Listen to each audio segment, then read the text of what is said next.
నమస్తే welcome to BRK నేను పద్మ ఈ రోజు మనతో పాటు ఉన్నారు Indian bank retired chief manager Rammohan గారు. నమస్తే అండి. నమస్తే అమ్మా పద్మ. ఇప్పుడు మన తెలంగాణ అంశానికి వస్తే కనుక గ్రూప్ 2 రిజల్ట్ రావడం, దాంట్లో ఎవరైతే సెలెక్టెడ్ పీపుల్స్ ఉన్నారో వాళ్ళకి రేపు 18th రోజున వాళ్ళని అపాయింట్ చేసుకోవడం జరుగుతుంది. వాళ్ళకి సీఎం చేతుల మీదుగా అపాయింట్మెంట్ లెటర్ కూడా వెళ్ళబోతుంది.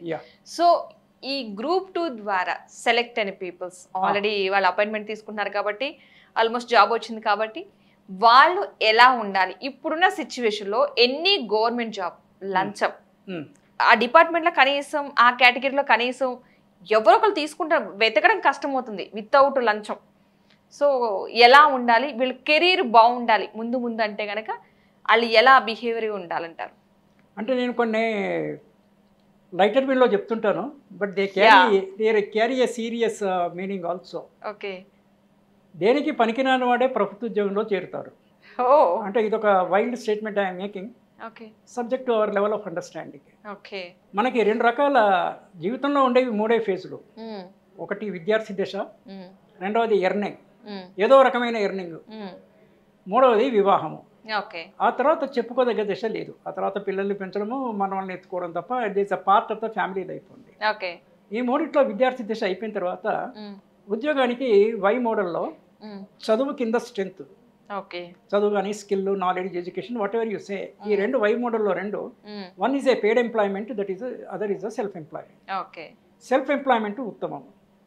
తన మీద తన నమ్మకం ఉన్నవాడు ఏదో ఒక ఎంటర్ప్రీనర్షిప్ అంటాం మనం, ఏదో ఒక చిన్న టీ స్టాల్ నుంచి. You take the example of Modi. Even Lal Bahadur Shastri used to supply TV to senior Congress leaders during the Congress regime, then became the chief prime minister of India. LB Shastri, Lal Bahadur Shastri. Modi కూడా జాడు కొట్టి టీ ఎమిట్. So humbleness, no job is inferior, no job is superior. ఆ level of థింకింగ్కి మనం చేరలేము చాలామంది. We should reach that stage. మీరు సెల్ఫ్ ఎంప్లాయ్మెంట్ చేసుకోండి, చిన్నగా స్టార్ట్ అవ్వండి, sky is the limit.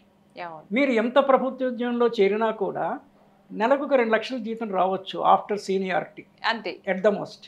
Pension 1 లక్ష రూపాయలు రావచ్చు. ఉద్యోగం దిగిపోయిన తర్వాత మిమ్మల్ని ఎవరి కేర్ చెయ్యరు, గుర్తు కూడా ఉండరు, unless you bear a remarkable personality beyond your position what you held. అటువంటి వాళ్ళు చాలా చాలా రేర్. అవసరానికి చుట్టూ తిరుగుతారో అది వేరే సంగతి, అది మెటీరియలిస్టిక్. దాంట్లో పెద్ద గొప్ప విషయం ఏమి లేదు, ఆస్వాదించదగ్గ విషయం ఏమీ లేదు దాంట్లో. ఇక్కడ నేను చెప్పే పాయింట్ ఏంటంటే, వీళ్ళు ఎట్లాగో సరే ప్రభుత్వ ఉద్యోగంలో ఏ రకంగా రహదారిలో వచ్చారో దొడ్డదారిలో వచ్చారో దానికి నేను పోవట్లేదు.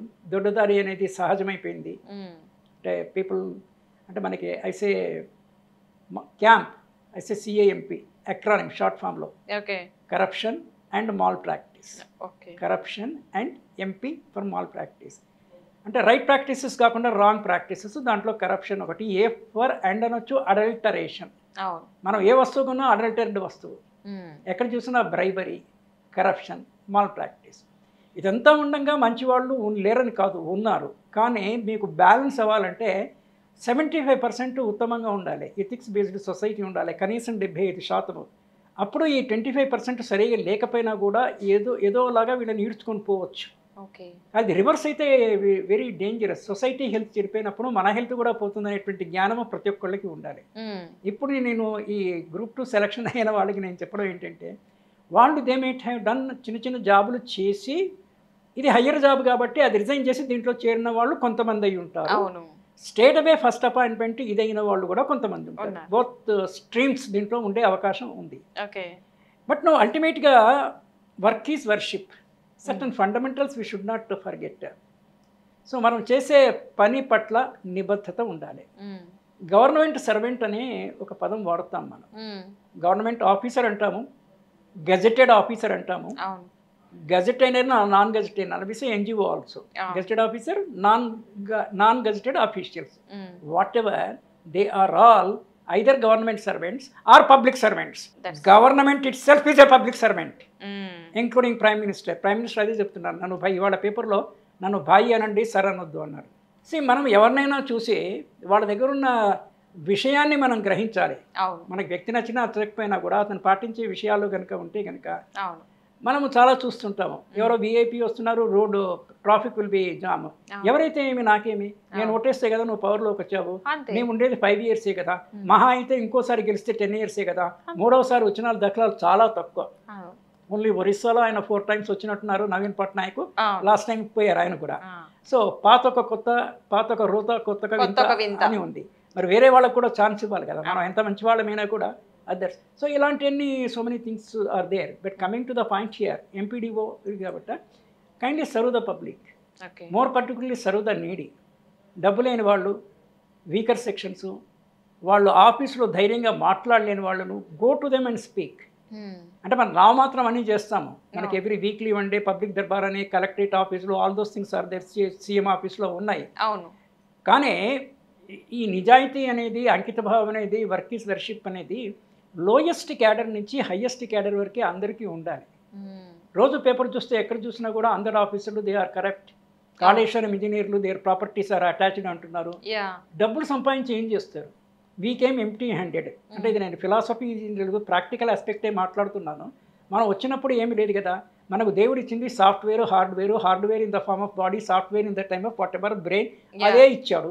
పోయేటప్పుడు అది కూడా పోతుంది, ప్రకృతిలో కలిసిపోతున్నాము. We came from the nature, we are going into the nature. This is only a drama, this is a short life only. 100 years is not too long. చూస్తున్నాగానే అయిపోతుంది. అయినా 100 years బతుకుతామన్నా అవకాశము లేదు, ఎప్పుడైనా నమ్మకము లేదు, ఎప్పుడైనా చనిపోవచ్చు. తల్లి గర్భం నుంచి మొదలుపెట్టి at any point of time, any time. ఒకవేళ బతికితే కూడా నేను సరదాగా 81 years అంట, 18 years మేజర్ అవుతావు, 81 years రివర్స్ చేస్తే 81, 18 ఏళ్ళకు నీ జీవితానికి నువ్వు చార్జ్ తీసుకుంటే 63 ఏళ్ళు నీకు లైఫ్ టైం ఉంది. Whatever you want to achieve, you can achieve. Do something good, be simple, be humble.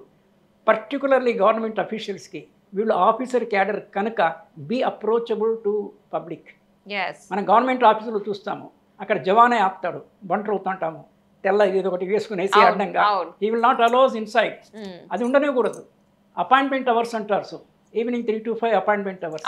Appointment hours ఏముంది? If you are free you meet that seat, if you are not free you just endorse to the next officer. ఏం కావాలనో వాడికి ఒక slip మీద రాసిచ్చండి, meet this person అనేసి. అక్కడ పని అయిపోతే మళ్ళీ నా దగ్గర అని చెప్పండి. అంత ఓపెన్నెస్, అంత ఫేర్నెస్ ఇట్ ఈస్ ల్యాకింగ్. నేను ఒక సింపుల్ సెంటెన్స్ చెప్పాలంటే, I hate to visit A government office. Okay, అంటే నేను I'm not taking any negative this and the kind of behaviour they exhibit. మనం వాడిని చూస్తే వాడు తలకాయ కిందికి పెట్టుకుంటాడు, లేకపోతే ఇటు చూస్తాడు. మీరు కూడా అబ్జర్వ్ చేశారో లేదో, మరి పేపర్లో వస్తుంది కానీ మీ ప్రాక్టికల్ కూడా. So I'm not comfortable. If you go to a bank you are comfortable. If you go to any other corporate office you are reasonably, comparatively comfortable than a government office. In fact, government office lo you should be more comfortable. Friendly policing antaru. I don't know how far they are friendly. కొన్ని ప్రదేశాలకు పోవాలంటేనే కొంచెం మర్యాదస్తుడు జంకుతాడు. One is the police station, the other is court, the third is hospital. నాకు హాస్పిటల్కి జైలుకి పెద్ద difference కనపడదు. జైల్లో boarding and lodging, హాస్పిటల్లో కూడా అంతే. ఇక్కడ ఆరోగ్యం జరగొట్టి ఇక్కడికి పోతాము, చెడు పనులు చేసి అక్కడికి పోతాము. There is no difference. కనుక సెల్ఫ్ డిసిప్లిన్ అనేది చాలా అవసరము. మనకి సెల్ఫ్ డిసిప్లిన్ ఉంటే మనల్ని చూసే 10 మంది ఈయన మాదిరి మనం ఉండొచ్చు అనేటట్టుగా రోల్ మోడల్గా ఉండాలని వాళ్ళకి నా సూచన. ధన్యవాదాలు. Super information. Thank you so much. Thank you.